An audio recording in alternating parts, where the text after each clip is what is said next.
भाई हिंदू धर्म कहाँ का? इंडिया। जैनिज्म कहाँ का? इंडिया। बुद्धिज्म कहाँ का? इंडिया। तो इंडियन ओरिजिन के जो भी रिलीजन थे, उनसे एसोसिएटेड जो भी रूलर हुए थे, उनसे संबंधित जो भी इतिहास है, वो तो कौन सा हो गया? एंशियंट।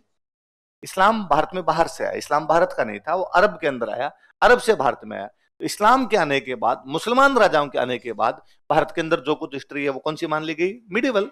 और अंग्रेजों ने कहा हमारे आने के बाद जो कुछ हिस्ट्री है वो कौन सी हो गई? मॉडर्न। कितने चतुर और चालाक तरीके से, कितने कनिंग लोग थे वो, कि उन्होंने ये कहा कि भारत मॉडर्न कब हुआ? जब भारत में कौन आए? इसका मतलब कह रहे थे कि पहले तुम लोग मॉडर्न, धोतियों में जिंदगियां निकल गई तुम्हारी। ये जो पैंट पहननी सिखाई है ये हमने सिखाई है तुम्हें? ऐसा अंधेरे में बैठे थे, तुम्हारे देश में लाइट को लेके आया तो हम लेके आए। अब घोड़ों पे, ऊंटों पे घूम रहे थे, यदि कोई आपकी ट्रेन और बस लेके आए तो हम लेके आए। कबूतरों से चिट्ठियां भेज रहे थे, कोई डाकघर लेके आए तो हम लेके आए। ये सब अंग्रेजों ने किया, तो उन्होंने कहा हमने तुम्हारे देश में कौन सी हिस्ट्री लेके आए? हम मॉडर्न। अंग्रेजों पे डिपेंड करती है। तो मॉडर्न के दो भाग ये है कि अंग्रेज कैसे आए हमारे देश में,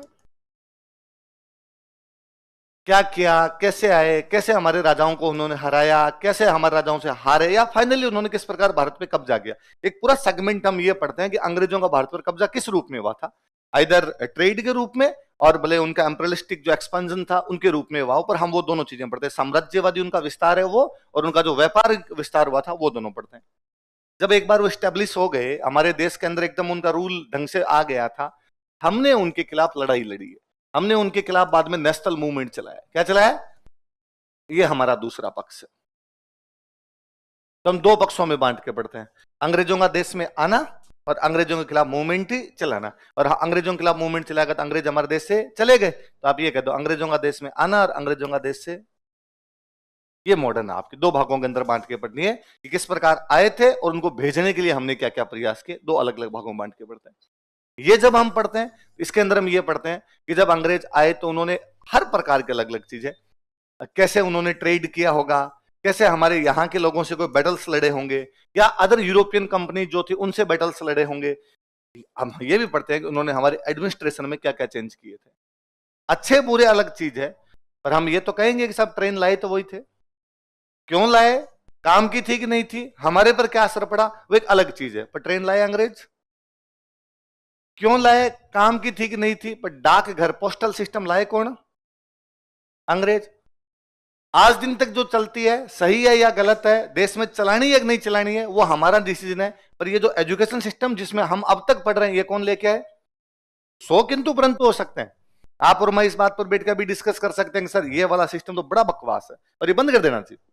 क्या सर, ये पूरी तरीके से इसमें हमें हमारी सभ्यता से काट दिया गया हो, जिसमें हमें हमारी सभ्यता के बारे में पता नहीं हो, वो क्यों पढ़ाया जाए हिस्ट्री? पूरी 12वीं तक पढ़ के आ गए सर, हम ग्रेजुएशन कर लेते हैं, हम कोचिंग्स ले लेते हैं, उसके बावजूद हमें 4 भी वेद के श्लोक नहीं आते, जो कि भारत की सबसे प्राचीन सभ्यता की जो जानकारी है वेदों के अंदर मिलती है। अगर हम सब कुछ पढ़ लेते हैं, हम उपनिषदों के बस 10 नाम याद कर पाते हैं, हमें ये नहीं तक नहीं पता कि उन उपनिषदों के अंदर लिखा हुआ क्या क्या है। अच्छे बुरे का पक्ष है। कहने को कोई ये भी कह सकता है कि सर क्या कर लेंगे वेद उपनिषद पढ़ के, पुराना ज्ञान है, नया पढ़े सर, दुनिया में आ रही है एआई, हम पढ़े हुए उपनिषद में। ये भी तो पक्ष है। आप किधर जा सकते हो, आप इधर हो, आप इधर हो, ये छोड़िए उस बात को। पर ये तो आप मानते हो ना कि ये सिस्टम लेके तो कौन आए थे? तो हम तो पहले वाले भाग में तो हम ये पढ़ते हैं कैसे कैसे लाए। दूसरे वाले के अंदर है कि हम उनसे कौन कौन कैसे कैसे लड़े थे, उसमें भी दोनों पक्ष है। हो सकता है आप गांधी जी से सहमत और हो सकता है आप गांधी जी से सहमत नहीं है। हो सकता है भगत सिंह से सहमत और हो सकता है भगत सिंह से सहमत है, पर लड़े तो थे। लड़ने के तरीके अलग अलग हो सकते हैं। आप ये कह सकते हो कि गांधी जी और भगत सिंह ट्रेन की पटरियों की तरह, ट्रेन की पटरियां होती है, दोनों साथ साथ चलती है और कभी मिलती और नहीं। और दोनों का क्या टारगेट है कि ट्रेन को लास्ट तक लेके जाना है। मैं ये कह सकता हूं गांधी जी और भगत सिंह दोनों का टारगेट है कि अंग्रेजों को देश से बाहर निकालना। दोनों बराबर चल रहे हैं लेकिन फिर भी आपस में मिलते हैं। कुछ वैसे उनका रहा होगा। तो हम इसको दो भागों में बांट के पढ़ते हैं। पहले बड़ी बात, अब मैंने जब पहले वाला बताया कि अंग्रेज हमारे देश में कैसे आए थे, तो सवाल यह है कि क्यों आए थे? आए क्यों, क्या करने के लिए? ट्रेड करने के लिए, व्यापार करने के लिए ना, मोटा मोटा व्यापार करने के लिए। मसाले चाहिए थे, क्या चाहिए थे? मसाले। क्यों, क्यों चाहिए थे मसाले? हाँ, कौन आया था पहला अंग्रेज इधर आने वाला? कौन था? वास्को डी गामा अंग्रेज था? पुर्तगाली था। कौन था वो? तो पोर्तुगीज था वो तो चलो इससे एक बात ये तो पता चली कि पुर्तगाली पहले आ गए थे, अंग्रेज बाद में। तो हमें पुर्तगालियों के बारे में भी पढ़ना चाहिए, भले थोड़ा सा पढ़े। कब आया था वास्को डी गामा? 1498। जैसा आपने कहा उसके अनुसार यह है कि वास्को डी गामा भारत आया था 1498 में आया था, और मसालों के लिए आया था, और उनको अपने देश के लिए मसालों की आवश्यकता थी, यही बात है। 1497 में फीका फीका ही खा रहे थे क्या? 98 में आया वो भाई, 1498 में आया वास्को डी गामा। तो 97, 96, 95, 1398, 2098, 1190 उसमें बिना मसालों की खा रहे थे। हाँ?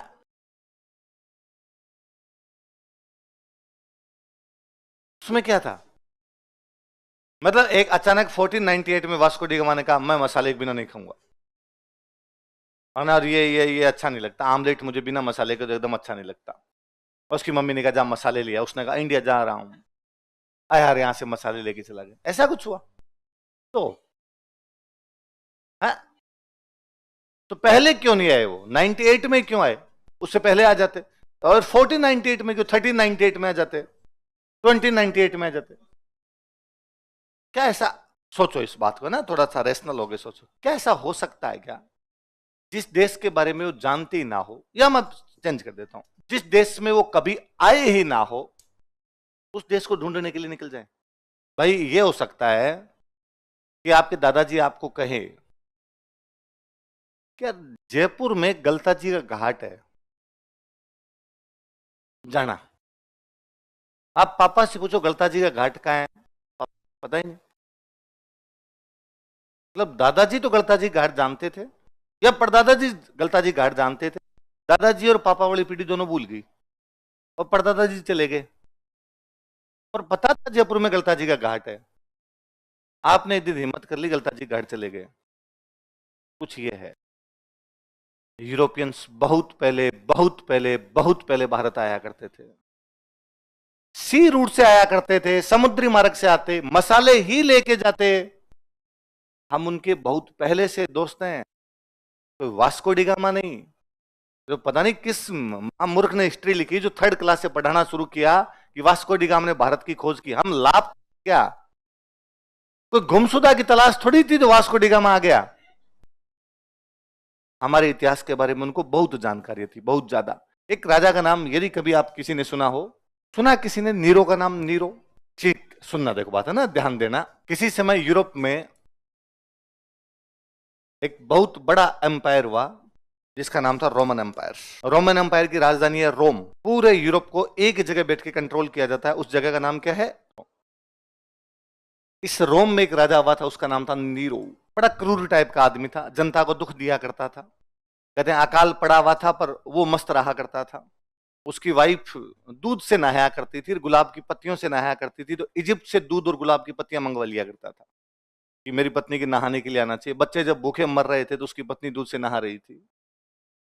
तो उसके बारे में लिखा किसी ने कि जब रोम जल रहा था तब नीरो बांसुरी बजा रहा था। तो मतलब लोग त्राहिमाम त्राहिमाम कर रहे हैं, लोग मर रहे हैं, उस समय नीरो को इस बात से कोई फर्क नहीं पड़ता वो अपनी क्या बजा रहा है, बांसुरी की धुन में मस्त हो गया आदमी, उसको और किसी चीज के बारे में ध्यान भी नहीं। इसलिए दुनिया में जब कभी भी कोई भी ऐसा राजा हुआ जो बहुत क्रूर रहा हो, जनता दुखी रहती है और उस पर कोई फर्क नहीं पड़ता हो, तो हमने उसकी तुलना किससे कर दी? नीरो कहां का राजा था? रोम। कहां का राजा था? उसका एक ऑर्डर जारी किया हुआ है, कानून। आज भारत में कानून कौन बनाती है? पार्लियामेंट। राजा के टाइम में कानून कौन बनाता था? राजा। तो रोम का राजा कौन हुआ? नीरो। उसका एक कानून जारी है, वह लिखता है कि रोम के जहाज सोना भरकर भारत जाते हैं। क्या लिखता है बोलो? सोना भरकर भारत जाते तथा मसाले भरकर रोम वापस आते हैं। क्या लिखता है?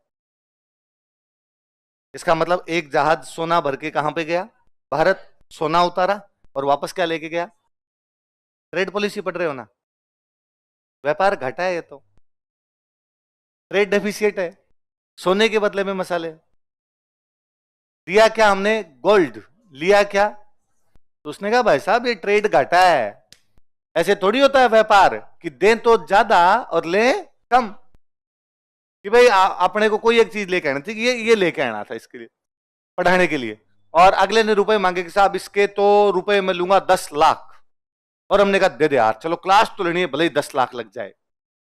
आपको सर ये घाटे की बात है, 10 लाख में तो लाख आ जाते सर, इतने महंगे तो नहीं आते सर। या आपको 10 लाख में तो 100 ला देता सर, मैं 10 लाख में तो 1000 ला देता, मैं आपको 10 लाख में तो 10,000 ला देता, इतना महंगा भी नहीं आता है। इसका मतलब मैंने चीज के रुपए क्या दे दिए, ज्यादा। तो नीरो कहता है रोम के जहाज सोना भरकर भारत जाते हैं और सोना उतार के वहां से मसाले लेकर आते हैं, इस व्यापार पर रोक लगा दी जाए, इस व्यापार पर। तो यदि नीरो का ये कानून है, इसका मतलब उनके जहाज आ रहे थे ना, उनका जहाज तो आ रहा है पांडिचेरी। पांडिचेरी बहुत पुराना पोर्ट है। रोमन एम्पायर वाले बोला करते थे अरिका मेडू से उनके जो जहाज है सोना भर के तो आते हैं, और वापस क्या लेके जाते हैं, क्या लेके जाते हैं, मसाला। पूरा है कि सोना भरकर जहाज आते हैं, इसका मतलब जहाज वाला व्यापार हो रहा है। इसे 2-3 बातें पता चल रही है, मसाले पहले से जा रहे थे, जहाज वाले रूट से ही मसाले जा रहे थे, इसका मतलब रूट तो पता ही था, सी रूट है, और सी रूट की उनको क्या थी, जानकारी। यही तो है, क्लियर। ये भी रोमन एम्पायर कोई टाइम में बहुत महान रोमन एम्पायर रहा। आप देख लो रोमन एम्पायर का आज भी कितना इन्फ्लुएंस होगा यूरोप पे, उसका मैं एग्जांपल देता हूं। किसी रोम में एक राजा हुआ, उसका नाम था जूलियस सीजर। वो पैदा जब हुआ तो उसकी मम्मी का ऑपरेशन करके उसको बाहर निकाला गया था, सिजेरियन, सिजेरियन बच्चा था वो, जूलियस नाम था, सिजेरियन हुआ इसलिए नाम ही पड़ गया जूलियस सीजर। क्या नाम पड़ा, उसके नाम पर महीने का नाम है जुलाई। उसके बाद एक राजा, उसका नाम था अगस्त, इसलिए महीने का नाम क्या है, अगस्त। अगस्त तो हम हिंदी वालों से बोलना नहीं आता, अगस्त इसलिए बोलते हैं, नाम तो उसका अगस्त ही है, हम हिंदी वालों से बोला नहीं गया अगस्त, हमने कहा अगस्त, अगस्त है ना, अगस्त नहीं होगा, बच्चा मुंह पलटे नहीं खा रहा जीभ हमारी, तो हमने अगस्त किया है, बाकी इसका नाम तो क्या है।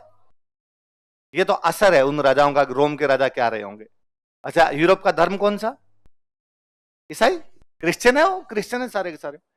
अब जब यूरोप की राजधानी रोम है, तो उनका जो धार्मिक गुरु होगा वो भी कहां पर बैठेगा, रोम। रोम की एक कॉलोनी है, उसका नाम है वेटिकन सिटी, रोम की कॉलोनी। जैसे जयपुर में मानसरोवर, उसमें बैठता उनका पोप। पूरे यूरोप के लोग यदि मिलने के लिए जाएंगे, साहब पोप के पास रोम जाओ, और रोम में पोप कहां बैठता है, वेटिकन सिटी। ये तो ठीक है साहब, यूरोप दादा है पूरी दुनिया का, आज भी चलती है उनकी, इसलिए उन्होंने कॉलोनी को देश घोषित कर रखा है कि वेटिकन सिटी देश है, मानसरोवर है, इतना ही मानसरोवर रहती वेटिकन सिटी है। अगलों की चलती है दुनिया में, तो उन्होंने कहा ना ना ना, सिटी नहीं है, कंट्री। वेटिकन सिटी को देश, जब देश का नाम ही वेटिकन सिटी है तो भी सिटी है, अगलों की चलती है, तो अगलों ने घोषित कर रखा है। अब कोई टाइम में उनकी लैंग्वेज भी थी रोमन। धीरे धीरे धीरे धीरे लोगों ने कहा ये अंग्रेजों ने, किसी ने कहा कि भाई हम तो यार इधर साइड में पड़े हैं तुमसे, और हम क्यों बोले तुम्हारी। किसी ने कहा हम तो यहां बैठे हैं क्यों बोले, किसी ने कहा हम यहां बैठे हैं क्यों बोले। तो सबने अपनी अपनी लैंग्वेज बना ली। अंग्रेजों ने कहा हमारी है इंग्लिश, फ्रांस ने कहा हमारी है फ्रेंच, जर्मन ने कहा हमारी है जर्मन, इटालियन ने कहा हमारी है इटालियन, सबकी अलग अलग हो गई। इसलिए पर आज भी यूरोप की सारी लैंग्वेज, इधर इंग्लिश और फ्रेंच और जर्मन और पोर्चुगीज, कोई भी जो लैंग्वेज है आपकी, इन सबको एक साथ कंबाइंड रूप में बोलते हैं रोमन्स लैंग्वेज। क्या बोलते हैं, वे लैंग्वेज जो रोमन एम्पायर के बाद में अलग अलग हो गई थी, उन सबको एक साथ क्या बोल दिया जाए, तो रोम का जलवा ये है ना। और उनका व्यापार अपने साथ होता था, ये भी क्लियर है। एक और मैं बंदे का नाम बताता हूं, यदि आपने किसी ने सुना हो। क्या नाम बताओ थे बंदे, प्लिनी। क्या नाम है, प्लिनी। इतिहासकार हुआ एक प्लिनी नाम करके, प्लिनी एक बहुत अच्छा इतिहासकार हुआ था। प्लिनी अपनी बुक में एक बात लिखता है कि पूरी दुनिया का सोना पूरी दुनिया में घूमता है, भारत में जाकर दफन हो जाता है। भारत में जाकर, इकोनॉमी में आपने पढ़ा होगा भाई, बार्टर सिस्टम होता है। बार्टर क्या कहता है, मैं आपको कोई चीज दूंगा, आप इनको देंगे, आप इनको देंगे, आप इनको, यही तो होता है कि भाई मैंने कहा भाई मेरे पास और कुछ नहीं है, मेरे पास है ना थोड़ी ज्ञान की बात है, मैं पढ़ा दूंगा। तो आपने कहा सर हमारे घर पे बाजरा ले लो, तो आपने मुझे बाजरा दिया, मैंने आपको पढ़ा दिया। मैंने बाजरा लेके कपड़े की दुकान वाले को कहा गया 2 शर्ट तो दे दे, उसने बाजरा लेके मुझे शर्ट दे दी। यही है बार्टर सिस्टम। और क्या कहता है, तो पूरी दुनिया इसी प्रकार चलती है, जिसके पास जो है वो दे दो और उसके पास जो है वो उसे ले लो। भारत वाले इस मामले में थोड़े चेंज थे, हम कहते जो है वो तो ले लो, पर हम केवल सोना लेंगे, हम केवल सोने के अलावा दूसरी कोई भी चीज स्वीकार करेंगे, और वो प्रेम हमारा आज दिन तक है। इसलिए सोने की रेट 1 लाख के बाहर निकल गई, निकल गई। सबको पता है, तुम्हें यही काम करते रहते हो तुम, रेट रेट ही देखते रहते हो बैठे बैठे। लड़कियों, तुमने जो इंस्टाग्राम बना रखा है मुझे सब पता है, तुम क्या देखती हो उस पर, है ज्वेलरी देखती रहती हो उस पर, तुम नहीं देखती। हाँ नहीं देखनी उस पर अपने, तो वो कहते पूरी दुनिया का सोना पूरी दुनिया में घूमता है, पर भारत में जाकर क्या हो जाता है? दफन हो जाता है। इसका मतलब है कि भारत वाले केवल सोना लेते हैं और कोई वस्तु लेते नहीं है। अब वो नीरो वाली बात वापस सही है कि हम मसाले बेचते हैं जहाज भर के, वापस केवल हम सोना भरते हैं जहाज भरकर, वापस क्या आता है? मसाले आते हैं। और भारत में आज भी, भारत में कोई भी आदमी सोना नहीं देना चाहेगा, लेके रखना ही चाहेगा। हम आज भी इन्वेस्टमेंट का मतलब भी सोना समझते हैं, है ना। हर कोई यूं अनपढ़ से अनपढ़ आदमी आकर जाएगा, अरे इस चीज में क्यों रुपए लगाए, सोना ही ले लेते। सोना इन्वेस्टमेंट है, इसलिए भारत में सोने की रेट कभी कम नहीं होती, उसकी रेट हमेशा बढ़ती है। बाकी हर चीज की कम ज्यादा होती कि प्रॉपर्टी की रेट है, प्लॉट आज महंगा कल सस्ता, फसलों की रेट है ना, गवार का भाव आज ज्यादा कल कम, कपास के भाव आज ज्यादा कल कम, सोना कभी कम नहीं हो रहा, बढ़ ही रहा है, क्योंकि हर आदमी लेना चाहता है। इसका मतलब डिमांड बढ़ी हुई रहती है, उसकी डिमांड बढ़ी हुई रहती है, इतनी ज्यादा सप्लाई होती नहीं है, तो उसकी रेट हमेशा क्या रहेगी? ज्यादा। तो ये रोमन एम्पायर था। रोमन एम्पायर का भारत के साथ में बाकायदा व्यापार हुआ करता था। पूरी बुक है अपने साथ व्यापार पर, पेरिप्लस ऑफ द एरिथ्रियन सी, लाल सागर की यात्रा नाम करके बुक है। लिख के कौन गया, राइटर का नाम पता नहीं है, पर पेरिप्लस ऑफ द एरिथ्रियन सी नाम की पूरी पूरी बुक लिखी हुई उन लोगों की। और उसमें भारत के साथ व्यापार की कई सारी बातें हैं कि कैसे व्यापार करते थे, कैसे व्यापार नहीं करते थे। समय का चक्कर घुमा, रोमन एम्पायर टूट गया। रोमन एम्पायर दो भागों में बंट गया। ईस्टर्न रोमन एम्पायर, बोलते अभी भी रोमन एम्पायर है, पर रोम इधर रह गया, इधर रोम है ही नहीं। तब इधर वाले की राजधानी कौन सी होगी? इधर वाले की राजधानी एक नई चीज आई। कौन सी राजधानी आई? कॉन्स्टेंटिनोपल। हिंदी वाले अपने को इसी को बोलते हैं कुस्तुनतुनिया। हिंदी वाले अपने क्या बोलते हैं? आजकल हम इसी को कहते हैं इस्तांबुल। ये देश का नाम सुना है? टर्की। तो टर्की की जो राजधानी है वो कौन सी है? इस्तांबुल। अब जब है ना आपके पास ज्यादा रुपए होते हैं ना, तो आपके पास रिसोर्सेज भी ज्यादा होंगे, आपके पास बड़े जहाज हैं, बड़े व्यापारी हैं, पानी में से जहाज जाएंगे, वो आपका बिजनेस करके आएंगे। तो एम्पायर छोटे होते हैं ना, तो रिसोर्सेज अपने आप में क्या होने लग जाते हैं? कम। जब रिसोर्सेज कम होने लगे, तो इन लोगों के वो जो बड़े बड़े जहाज कभी भारत में आके सोना दे के मसाले लेके जाते थे, अब वो बात इनकी बची नहीं। पर मसाले तो चाहिए। ठंडे देशों के अंदर मसालों का अधिक हो सकता है, ठंडे देशों में बिना मसालों कैसे पार पड़ेगी? अब इनको मसाले कैसे लिए जाए? तो अब इनका लैंड रूट काम आने लगा। भारत है, भारत से पाकिस्तान जाएंगे, अफगानिस्तान जाएंगे, ईरान जाएंगे, अरब जाएंगे, टर्की होते हुए, टर्की तब था ही नहीं, टर्की तो आगे बढ़ा है, ये होते हुए इधर घुस जाएंगे। मतलब कुल मिला के भारत, भारत से सेंट्रल एशिया, और सेंट्रल एशिया से होते हुए आगे कहां घुस जाएंगे? यूरोप। और यहां तक लेके अपने वाले मसाले जाते, यहां पर आगे दूसरा व्यापारी मिल जाता, वो यहां से लेता, वो कहां पहुंचा देता। कोई टाइम में जब एम्पायर बड़ा था तब सी रूट से आ रहे थे, जब एम्पायर छोटा हुआ तो कौन से रूट से आने लगे? बड़े बड़े राजा नहीं तो बड़ा साम्राज्य नहीं, बड़ा साम्राज्य नहीं तो बड़े व्यापारी नहीं, बड़े व्यापारी नहीं तो छोटे छोटे टुकड़ों में पहुंचने लग गया। पर जा तो अभी भी रहा था उनके पास में, चीजें पहुंच रही थी उनके पास में। इधर ये यूरोप है, यूरोप के इधर बाद में ये अरबों वाला ये इलाका शुरू हो जाएगा। यहां पे मुसलमानों में एक कम्युनिटी थी, उसका नाम था टर्क, या जिनको हम तुर्क बोलते हैं, टर्क थे। और टर्कों ने यहां पे कब्जा कर लिया आपका, किस पे? कुस्तुनतुनिया या कॉन्स्टेंटिनोपल जिसको आप बोलते हो, यहां पे कब्जा कर लिया 1453। कब कब्जा कर लिया? 1453। पहले तो भाई साहब यहां जो, अब ये सारे क्रिश्चियन थे, इधर से मुसलमान आए, पहले तो इन क्रिश्चियनों को मारा पकड़ पकड़ के, तो ये भागे इधर, चर्च वर्च तोड़े, किताबें विताबें जलाई, ढंग से एकदम कत्लेआम मचाए इधर, तो ये तो भाग भूग गए इधर। आदमी जान बचा के तो भाग जाए, पर मसाले तो फिर भी चाहिए, कहीं बैठने के बिना मसालों के तो कैसे पार पड़े? तुर्क जोरदार ही निकले। ये जो रूट था जिससे इनके मसाले पहुंच रहे थे, तुर्कों ने ये रूट ब्लॉक कर दिया, और उन्होंने कहा कोई मसालों की कोई आवश्यकता नहीं है, और दोबारा कोई इधर से इधर आया ना व्यापार करने के लिए, टांगे तोड़ेंगे तुम्हारी। इसलिए यहां पे अब मसाले जाने बंद हो गए। अब राजाओं को लगा कि वो पुराने वाला सी रूट पकड़े, सी रूट इतने दिन बंद कर दिया था ना भाई, अपने ये कह देंगे उधर वाले रास्ते से कोई नहीं निकलेगा, सारे के सारे इस रास्ते से जाओ। कल को इधर चार गुंडे आके बैठ जाएंगे, इधर जाओगे टांगे तोड़ेंगे, तो अपने कहेंगे वो खुलवाओ। यही तो होगा, और क्या होगा? वो रूट ढूंढा जाए। वो पहले अपने जैसे जाते थे, पहले कब, तो बहुत पहले जाते थे, तो रास्ता अब गायब हो गया, याद नहीं वो कौन सा रास्ता था, कौन सा रास्ता नहीं।